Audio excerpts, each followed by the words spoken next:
자, 반갑습니다. 의입니다. 젠슨 황. 한 사람의 힘이 이렇게 클 줄이야. 젠슨 황이 네이버 사옥을 방문했다는 소식에 그 큰 주식이 순식간에 상한가를 쳐버렸죠. 사실 네이버면 적어도 한국에서만큼은 아마존의 커머스와 구글의 검색을 모두 합친 그런 엄청난 기업 아닙니까? 이렇게 생각하실 수 있죠. 삼성전자 하이닉스에 이어서 네이버도 쏘는 거야. 야씨, 지난 5일 동안 40%가 올랐어? 네이버 주식 갖고 있던 분들 진짜 좋겠다. 야, 근데 네이버의 찐 주주분들의 반응이 심상치가 않죠. 도대체 뭐 어떤가 해서 살펴봤더니 젠슨 황 형 땡큐, 드디어 익절하고 나왔다. 네이버는 절대 이제 네버 절대 안 산다. 아, 네이버 주식 진짜 매운맛이다. 나는 참고로 빠져나오는데 3년 걸렸으니까 들어갈 사람 있으면 참고해라. 야, 실제로 네이버의 5년 주가를 보면 야, 코스피가 3배 4배 불을 뿜고 있는 게 요즘인데 최근 5년 동안 뭐? 마이너스 21%? 야, 오늘은 흑우와 함께 왜 한때는 한국의 거의 유일한 국민 빅테크 주식으로 꼽혔던 네이버가 요즘엔 말이 되냐? 야, 이 새끼들 국민 잡주 아니냐? 그렇게 욕을 먹고 있는지 한번 살펴볼 수 있도록 하겠습니다. 미래에셋에 가면은 우리 개미 형님들이 얼마에 들어가 계시는지 볼 수 있는 차트가 있거든요. 그래서 요즘 코스피 같은 불장인데도 불구하고 무려 62% 네이버 주주분들이 구조대를 아직도 기다리고 있어. 진짜 구조대 언제 오냐? 이렇게 개미분들이 많이 물려있는 이유가 뭔가요? 다들 잘 아시겠지만 시간을 몇 년만 돌려보면 한국의 시총 탑5, 탑6 하면 네이버가 들어가 있었습니다. 진짜 불과 4년 전만 하더라도 네이버가 우리나라에서 2등, 3등 하던 주식이었어요. 그런데 왜 이런 네이버가 최근에 코스피 급등장에서 전혀 따라가고 있지 못하냐? 네이버는 도대체 어떤 꿈을 꾸고 있냐? 자, 오늘의 이야기 여기서 시작합니다. 그 한마디로 요약하면 다른 분들이 이야기하시기를 네이버가 가진 제품들, 네이버 블로그, 스마트 스토어 이런 것들이 한때는 유용하고 재밌고 뭐 소비자에게 편리함을 주고 이런 시대가 있었지만 최근에는 경쟁 플랫폼에 비해서 이게 편리한가? 좋나? 이런 생각을 좀 하게 만든다 하고요. 또 지금은 R&D 비용이 쭉쭉쭉 들어가지만 언젠가는 이제 우리나라 시장을 다 먹고 새로운 혁신을 선도하고 이런 혁신 기업이 되고자 하는 그런 가능성이 잘 보이지 않는다. 좀 그런 얘기를 하는 것 같아요. 사실 전 개인적으로 굉장히 안타까운 부분 중 하나는 네이버야말로 한국의 빅테크 이런 되게 혁신적인 기업이 될 수 있는 거의 유일하다시피 한 회사라고 생각을 하거든요. 그 이유는 규모를 보면 매출 1조 원을 하는 기업도 사실 한국에 많지가 않은데 영업이익 2.2조 원 거기에다가 현금 보유까지 3조 원 현금 보유고 3조 원에다가 영업이익 2조 원까지 쭉쭉쭉 투자를 해서 뭔가 새로운 AI 시대에 맞는 그런 격에 맞는 제품을 내면은 네이버도 뭐 엄청난 혁신을 일으킬 수 있지 않을까? 그렇게 기대할 수 있는 부분이 있죠. 야, 그럼 네이버는 이런 돈으로 뭘 준비하냐? 네이버 배민 인수 검토한다. 아니 형들 이거 맞아? 네이버가 배민 인수한다고?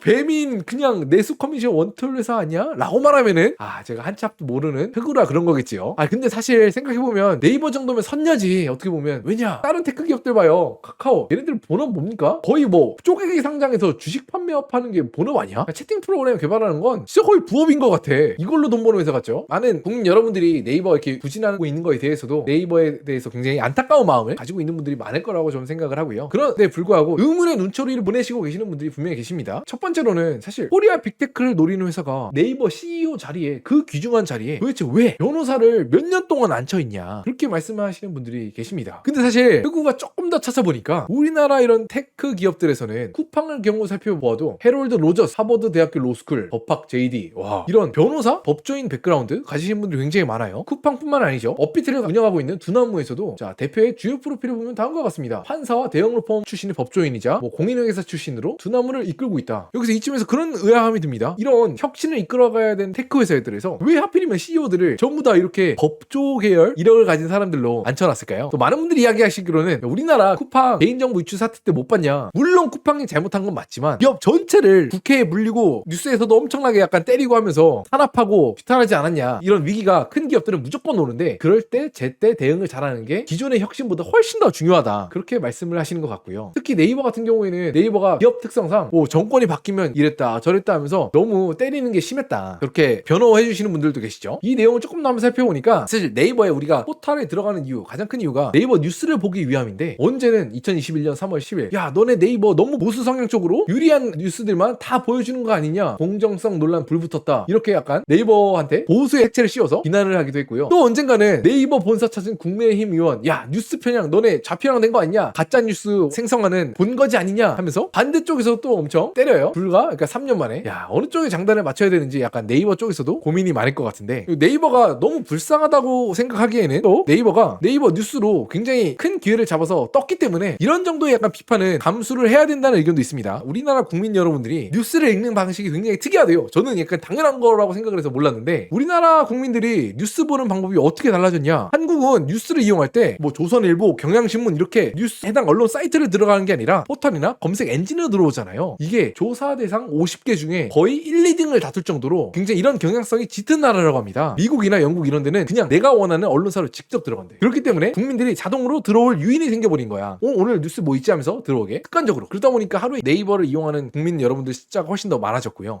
근본적으로 생각해서 왜 이렇게 사람들이 뉴스를 보려고 포털로 들어오게 됐냐. 여기에 되게 재미난 비하인드 스토리가 있죠. 사실 우리가 기억을 조금만 되짚어보면 한 2002년, 2003년 이전에는 여기에 기사를 클릭하면 뭐 조선일보로 가고 경향신문 웹사이트로 가고 그랬어요. 그런데 언제부턴가 기사를 클릭하면은 네이버 화면에 그냥 텍스트가 펼쳐지는 겁니다. 이게 네이버가 자기 포털 이용자들을 자기 생태계에서 꽉 잡으려고 노력을 한 부분이라고 하는데 2002년 당시에 이런 일이 있었대요. 네이버가 당시 각 언론사를 모두 찾아가서 여러분들 뉴스 기사들 쓰는 거 어차피 종이 신문에 인쇄하려고 하다가 부수적으로 언론사에 올린 거 아니에요? 그냥 그 텍스트 파일 어차피 돈도 안 되는데 저희한테 저작권만 넘겨주시면 매달 한 수천만 원에서 좀 수억 원 정도 뉴스 전재료를 꼬박꼬박 드릴게요. 이렇게 얘기를 했대요. 이게 당시에는 2003년 정도밖에 되지 않았기 때문에 언론사들이 이게 트래픽의 패권을 뺏기면 어떤 일이 일어나는지를 몰랐던 거야. 한 달에 3억씩 준다고 그냥 네이버에서 꼬박꼬박? 1년에 그럼 36억이네? 개꿀? 어차피 우리 구독자들 거의 다 신문 기사로 보지 그냥 포털 사이트에서 보는 건 일부잖아. 이렇게 생각을 했던 것 같아요. 그런데 이제는 종이신문을 보는 분들보다 인터넷에서 확인하시는 분들이 훨씬 더 많고 그럼 지금 이제 야 우리 네이버에서 확 빼겠다. 그렇게 하면 어떻게 될까? 많은 분들한테 뉴스 하면은 네이버에 들어와서 확인하는 거라고 생각을 하기 때문에 조선일보, 중앙일보 이런 것들이 그냥 사라지는 투명인간이 되어버리는 거야. 눈치 게임을 할 수밖에 없죠. 뺄 거면 네이버에서 다 빼야 되는데 나 혼자만 빠지면은 진짜 이게 나 혼자만 손해를 보게 되는 거다 보니까 그래서 초반에 뉴스 기사로 패권을 잡았기 때문에 그러니까 포털 사이트 경쟁에서 그래서 요즘에 이렇게 비판을 받는 것도 어쩔 수 없는 부분 아니냐 그렇게 생각하시는 분들도 계시고요. 그런데 사실 네이버가 뉴스 포털 기사로 돈을 벌어서 새로운 데다가 또 혁신을 위해서 투자해주면 참 좋겠지만 2025년, 2026년 가장 최근까지 네이버의 매출이 어디서 나오냐 한번 살펴보면 야 60%가 네이버 플랫폼 광고고요. 그 파이낸셜 플랫폼 뭐냐 네이버에서 스마트 스토어에서 물건 사고 팔고 막 이럴 때 나가는 수수료들 그러다 보니까 네이버가 거의 다 그냥 검색 광고 이런 거에 의존을 하게 되는 거야. 그런데 사실 이 우주에 진리가 있죠. 어떤 회사가 같은 방법으로 돈을 버는 회사가 있으면 그러니까 올해도 내년에도 그 후에도 이익률이 낮아질 수밖에 없습니다. 실제로 뭐 쿼터 바이 쿼터로 보면 네이버의 수익률이 계속해서 줄어들고 있어요. 옛날에는 진짜 뭐 키워드 광고 이런 게 돈이 되는 황금알을 낳는 거위였는데 이익률이 계속 줄고 있죠. 그리고 굉장히 요즘에 많은 분들이 얘기하시는 게 제가 네이버 블로그를 되게 많이 봤었는데 사진도 열심히 찍어서 내 친구가 써준 것 같은 그런 후기를 보려고 들어갔었는데 요즘에는 AI가 만든 그런 콘텐츠들이 너무 많죠. 이렇게 AI가 찍어낸 거면 사실 성의도 없고 신뢰도도 사실 많이 없어서 이거 좀 읽기가 좀 그래. 그래서 그냥 바로 나가기 해버리는데 그러니까 제가 어떤 네티즌 분이 말씀하신 게 되게 감명 깊어서 좀 가져봤는데 네이버의 여러 가지 제품들을 보면 이런 생각이 좀 듭니다. 적당히 굴러만 가면 되는 것 같으면 그냥 그 이후로는 서비스 개선이나 이런 것들 전혀 신경도 안 쓰는 제품들이 너무 많다. 그렇게 이야기를 하더라고요. 또 네이버는 이쯤 되면 쇼핑 회사 아니냐? 이제 물건 사고 파는 거에 거기에만 목숨을 건다는 것 같죠. 요즘에 진짜 서비스 질이 안 좋아진 게 뭐 스마트 스토어도 그 쿠팡에 약간 뺏기고 있으니까 네이버 블로그도 그렇고 그런데 네이버가 진짜로 안 놓아주고 찐텐으로 열심히 하는 게 있죠. 뭐냐? 바로 물류입니다. 네이버가 뭐 하고 있는지 검색해보면 죄다 이런 기사들이 나와요. 물류 동맹 강화, 네이버 우체국 예약부터 결제까지 원스톱, CJ 대한통운을 쉰다는데 네이버는 정상 배송. 야 다른 서비스는 약간 퀄리티가 계속 떨어지고 소비자들이 빠져나가도 아랑곳 않는데 결제, 쇼핑 이쪽은 무조건 잡고 싶어 하는 거야. 그래서 참 생각을 해보면 최근에 국가 대표 AI 회사를 뽑는다고 하는데 거기서도 AI 기업에서 탈락을 했죠 네이버가. 그래서 그냥 현실에만 안주하면서 안전하게 돈 버는 법만 고민하는 게 네이버가 되어버렸다 뭐 그렇게 얘기를 하는 것 같고요. 또 하나 네이버가 굉장히 비판을 받는 이유는 API 하나 공개하지 않고 모든 걸 자사 서비스 안에 들어와야만 사용할 수 있게 하는 그런 특성을 가지고 있다고 하는데 구글에서 예약을 만약에 한다고 해볼게요. 그러면은 뭐 캐치 테이블로도 외부로도 연결되게 할 수 있고 다른 스타트업 사업자가 이렇게 구글하고 연결해서 서비스를 제공할 수 있잖아요. 네이버는 자영업자나 아니면 뭐 미용실 한다고 하면은 네이버 예약에 걸려가면 네이버 지도부터 입점해서 플레이스 광고도 해야 되고 네이버 페이도 달아놔야 되고 네이버 톡톡도 해야 되고 네이버 앱 알림 푸시에 의존해서 또 사업도 해야 되고